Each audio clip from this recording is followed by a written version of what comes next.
Okay, Assalamualaikum students. Today I'm going to start circle properties with exercise 13b. In this exercise, we will study about the tangent of a circle and the relation between the radius and the tangent of a circle. See, देखिए इसके अंदर क्या है. First of all हम यहाँ पे देखेंगे, let suppose tangent है क्या चीज़. टेंजेंट कहते हैं एक ऐसा पॉइंट जो कि सर्कल को सिर्फ एक पॉइंट पे टच करता हो गुजर जाए, that is called the tangent. So वो पॉइंट जो सर्कल को सिर्फ एक पॉइंट पे टच करता हो गुजर के जा रहा है, दैट इज़ सी डी. अगर हम ये सर्कल देखें तो सर्कल सी डी जो है, आपको लाइन जो नज़र आ रही है, that line is basically tangent to the circle. ठीक है, ये सर्कल को टच कर रही है सिर्फ एक पॉइंट पे, that is point x. Point x पे टच करते ही ये लाइन यहाँ से गुजर रही है. और सिमिलरली दूसरी एक और लाइन है, that line is called a secant. Secant वो लाइन होती है जो कि सर्कल को टच करती गुजरती नहीं है, बल्कि सर्कल के अंदर चली जाती है और सर्कल के अंदर से क्रॉस करती जाती है. That line is called a secant. ये सीकेंट है, और जो इसको सिर्फ एक पॉइंट पे टच करती गुजर जाए, उस लाइन को हम नाम देते हैं टेंजेंट का. तो C D is a line which is tangent to the circle.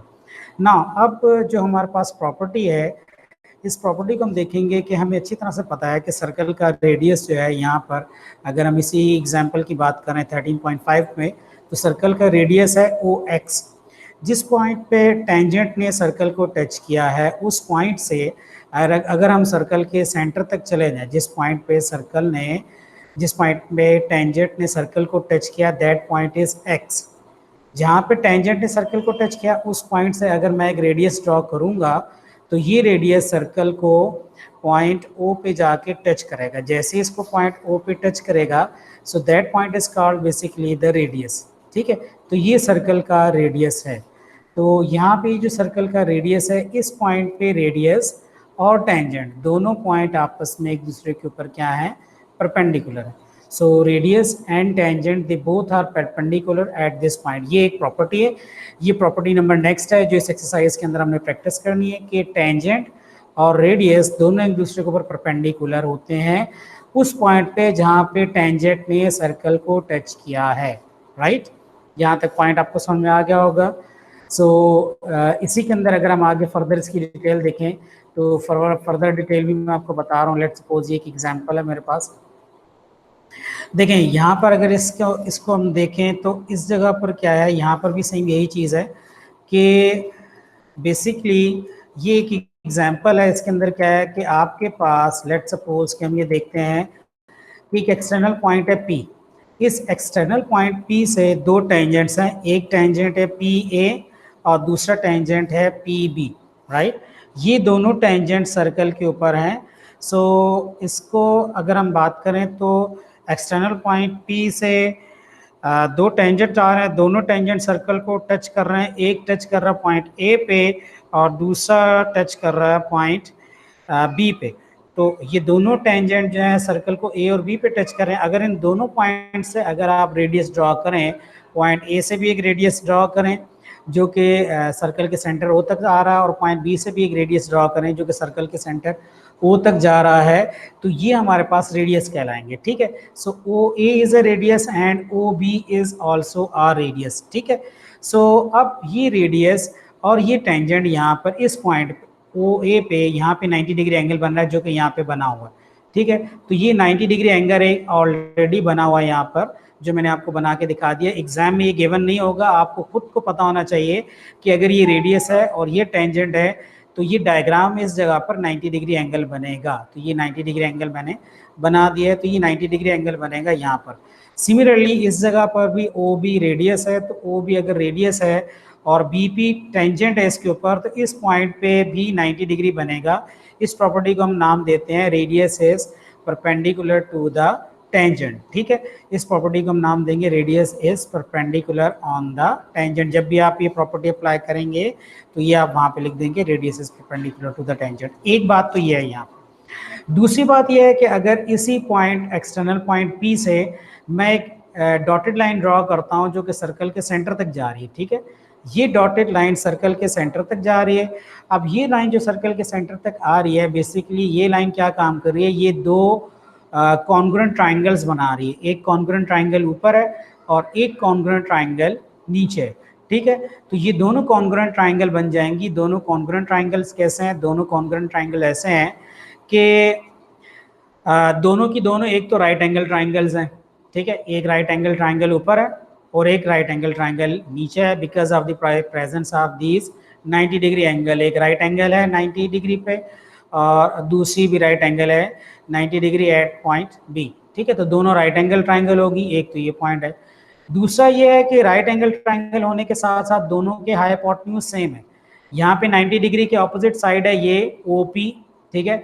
और दूसरी ट्राइंगल भी 90 डिग्री के ऑपोजिट साइड OP ही है, क्योंकि OP साइड दोनों ट्राइंगल्स शेयर कर रही हैं, तो सेम हाइपोटेन्यूज दोनों ट्राइंगल्स का। तो आपने प्रॉपर्टी पढ़ी है RHS प्रॉपर्टी कॉन्ग्रुएंट ट्राइंगल्स के चैप्टर के अंदर।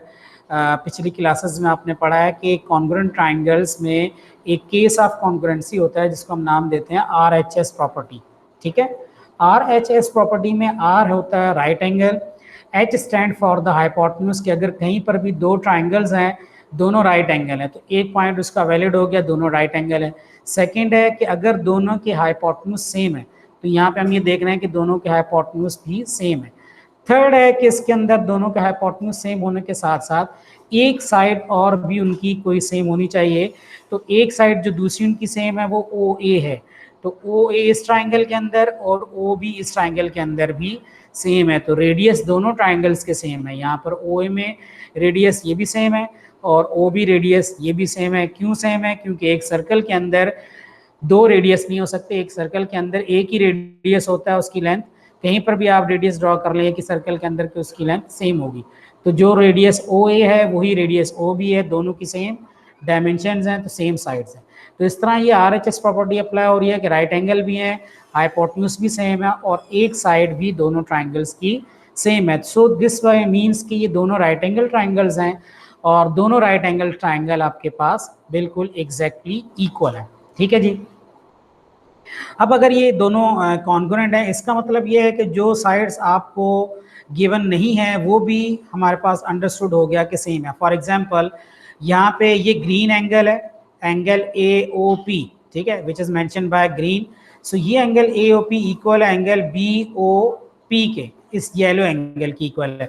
हमें अगर एग्जाम में ये गिवन नहीं हो तो भी अंडरस्टूड हो जाएगा इस केस में कि जो एंगल ऊपर है वही एंगल ये नीचे येलो वाला भी है, ठीक है। सिमिलरली APO एंगल जो कि पर्पल से मेंशन है ये वाला एंगल और BPO एंगल जो कि ब्लू से मेंशन है, ये दोनों एंगल भी आपस में सेम हो जाएंगे, ठीक है। जो ऊपर वाला ब्लू एंगल है वो और नीचे वाला पर्पल एंगल जो है ये दोनों आपस में सेम हो जाएंगे। क्यों? क्योंकि ये भी कॉरस्पॉन्डिंग एंगल है, कॉरस्पॉन्डिंग एंगल हैं कॉन्ग्रुएंट ट्राइंगल्स के, तो ये भी सेम हो जाएंगे। जब ये स्टैब्लिश हो जाता है कि ये ट्राइंगल्स कॉन्ग्रुएंट हैं तो उनके कॉरस्पॉन्डिंग एंगल्स और उनके कॉरस्पॉन्डिंग साइड्स आपस में सेम हो जाते हैं। तो जो भी कॉरस्पॉन्डिंग एंगल्स हैं यहाँ पर वो दूसरे कॉरस्पॉन्डिंग एंगल की इक्वल है और जो कॉरस्पॉन्डिंग साइड्स हैं वो दूसरे की कॉरस्पॉन्डिंग साइड्स की इक्वल हो जाएंगी। अब यहाँ पे कॉरस्पॉन्डिंग साइड से क्या मतलब है? कॉरस्पॉन्डिंग साइड से मतलब यह है कि जिस तरह यहाँ पर AP एक साइड है तो इसकी कॉरस्पॉन्डिंग यानी इसी से जो कॉरस्पॉन्ड कर रही है, जो इसके साथ मैच कर रही है, वो कौन सी साइड है? वो BP साइड है, ठीक है। तो BP साइड इसकी कॉरस्पॉन्डिंग साइड होगी। तो यहाँ पे AB टेंजेंट की जितनी भी लेंथ है BP टेंजेंट की भी एग्जैक्टली उतनी ही लेंथ होगी। OB रेडियस है और OA रेडियस है, ये भी उतना ही होगा। और OP साइड जो है वो दोनों ट्राइंगल शेयर कर रहे हैं तो ये भी आपस में सेम हो जाएंगे। तो ये दूसरी प्रॉपर्टी होती है कि ये जो ट्राइंगल्स बनती हैं ये दोनों ट्राइंगल्स आपस में कॉन्ग्रुएंट होती है, ठीक है जी। सो इसके बाद हम एक्सरसाइज को स्टार्ट करते हैं। एक्सरसाइज की अगर हम बात करें तो एक्सरसाइज के अंदर देखें, एक्सरसाइज की अगर मैं बात करता हूं तो देखें एक्सरसाइज 13B। एक्सरसाइज 13B के अंदर in the figure BP is a tangent to the circle with centre O, right. अब सर्कल में आपके पास ये टेंजेंट है जो कि उन्होंने खुद ही बता दिया कि BP एक टेंजेंट है to the circle with centre O, ठीक है जी। और गिवन दैट APO एंगल जो है ये आपके पास 33 डिग्री है, ये क्वेश्चन में गिवन है। आपने बताना है BPA एंगल कितना है। BPA एंगल यहाँ पे जो बन रहा है ये एंगल कितना है, ये कैसे पता चलेगा? ये देख लें, ये यहाँ पे सॉल्व हुआ क्वेश्चन, ये मैंने यहाँ पे सॉल्व करके दिखा रखा हुआ पहले से। बीपी एंगल कितना होगा, अब आप ये देख लो जरा।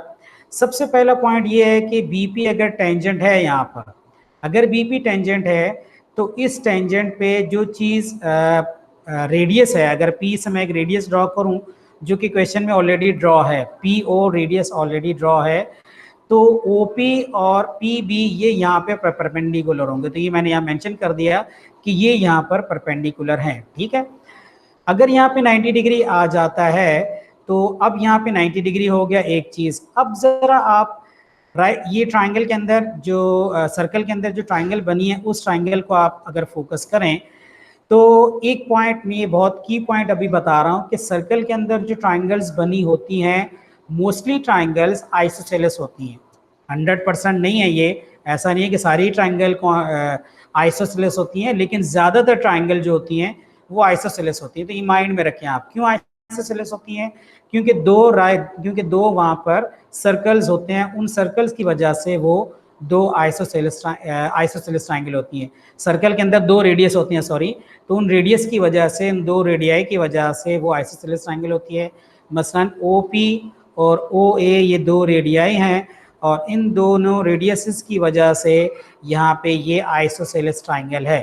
सो APO एक आइसोसेलेस ट्राइंगल है बिकॉज OP एंड OA ये दोनों रेडियस हैं यहाँ पर, ठीक है। अगर आइसोसेलेस ट्राइंगल है तो आइसोसेलेस ट्राइंगल की प्रॉपर्टीज ये हैं कि यहाँ पे दो साइड्स अगर इक्वल होती हैं तो उनके ऑपोजिट एंगल्स भी इक्वल होते हैं। तो यहाँ पे OP साइड जो कि रेडियस है, इसका ऑपोजिट एंगल भी 33 होगा। क्यों 33 होगा? क्योंकि OA भी रेडियस है और उसका ऑपोजिट एंगल है 33।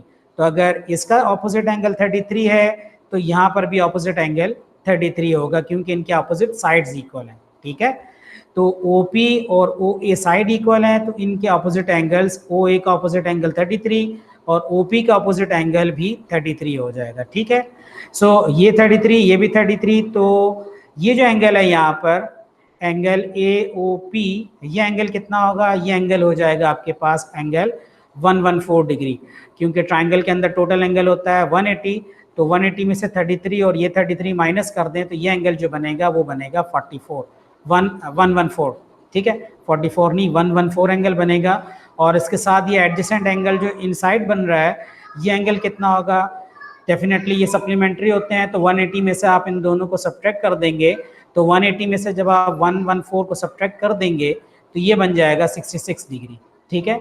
तो अब इस राइट एंगल ट्राइंगल में एक 90 डिग्री ऑलरेडी आपने बता दिया था थ्रू प्रॉपर्टी, दूसरा वर्किंग्स आपने निकाल लिया कि ये एंगल कितना है 66, तो रिमेनिंग एंगल आपके पास ये रह जाता है, कितना होगा? OPB ट्राइंगल में ये रिमेनिंग एंगल आपके पास आ जाता है 24 डिग्री, क्योंकि 180 में से अगर आप 90 माइनस कर दें, 66 माइनस कर दें, तो ये एंगल आपके पास आ जाता है 44 डिग्री, ठीक है जी। तो इस तरह से ये एंगल PBO जो बनता था वो आता था आपके पास 24 डिग्री, ठीक है। आई होप कि आपको क्वेश्चन समझ में आ गया होगा।